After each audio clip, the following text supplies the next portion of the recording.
Hello everyone and welcome back to Whisky Wednesday. We're still in Edinburgh, we're still at the Scotch Malt Whisky Society, and I finally get to talk to you about something big, bold and very, very peaty. This has one of my favourite references I've ever seen on a Scotch Malt Whisky Society bottle. Obviously, they don't name the distilleries, they do in fact give it a number and then a code afterwards. So this is 53.429. 53 is Caol Ila, and this is the 429th release of a Caol Ila as a single barrel that SMWS have ever done.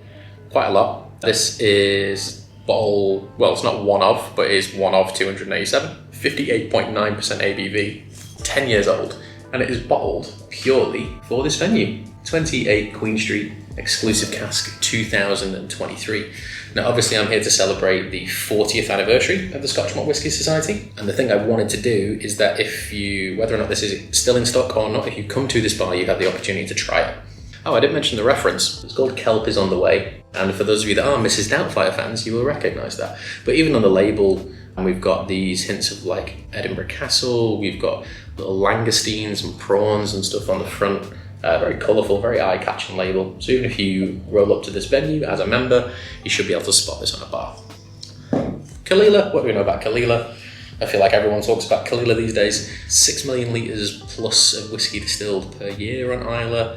Peated and unpeated, large amounts of it being used for Johnny Walker, large amounts of it being sold off to independent bottlers, such as this one here. And it's a peated whiskey in its standard official bottle form of 40 to 43%. It is both smoky, creamy, a little bit ashy, but the independent stuff always packs more of a punch, and this coming just under 59% ABV is just going to give us all that wonderful, oily, seaweedy, salty feel that we want. Again, I'm normally a co-peater glass fan, but these little Scotch Malt Whisky glasses, these are quite nice. They've got a very small stem on them, but I quite like them. Let's smell, let's taste, and let's see what's going on. Instantly, it's just like, it's classic, just Islay. It's got those salty, fishy, coastal, beach, slightly kind of fishing boat feel, like, you know, diesel, slightly petroleum-like. Very little sweetness on the nose. It is just that classic, unbridled, salty Islay feel to it. Yeah, we've got quite an oily product here. There's black pepper. There is this really nice vegetal note to it as well. It's a refill bourbon barrel, so it's nothing too spectacular, but that just allows that spirit to shine through a little bit more. The longer it's been in the glass, this was poured about half an hour ago. We are beginning to get some sweetness from it. And when I mean sweetness, it is still massively contrasted with like salt and pepper. It's even slightly vinegary. Let's taste it. That is oily, it is spicy. It's literally laced with chili oil. There's like a peanutty thing to it. We've been doing a lot of like Asian cooking at home, and it just has that like creamy peanut, slightly spiced from chili. There's like a soya note to it. Both soya and like soy sauce too. Such an inviting thing at nearly 60% alcohol.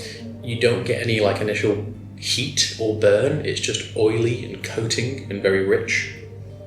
And it throws all this like Asian influence spice at you. And then the finish is like kind of light and delicate. There's almost like a garlic salt thing to it. This thing leans really savoury. It's not going to give you that kind of caramel vanilla sweetness that sometimes you might want from a Caol Ila, a kind of salted caramel thing that you normally get from them. It is garlic and soy and chili and peanut with a nice kind of ashy, almost Campbelltown funk at the end of it. I'm going to enjoy the rest of that while we spend some time in this bar. Personally, I'd give that Caol Ila like a solid 9. As someone who has a bit of a sweet tooth, I'm kind of happy that it doesn't have much sweetness in it, and it's just giving you that richer West Coast over-the-top feel, which I think in some Islay whiskey is missing these days. They're becoming a little bit softer and a bit too sweet. But each to their own, you know, it depends what mood you're in. But thank you to the SMWS at Queen Street. Thank you to Logan. You probably won't see this video, but thank you to Logan anyway for letting us try these two rather exceptional, interesting, different whiskies. Apologies I didn't find the prices for them. If they are still listed online, I will list them below, just so that you have an opportunity to see the pricing and see if you think they're worth the scores yourself. But thank you all for watching. Thank you to this incredible venue, and I will see you all soon. Cheers.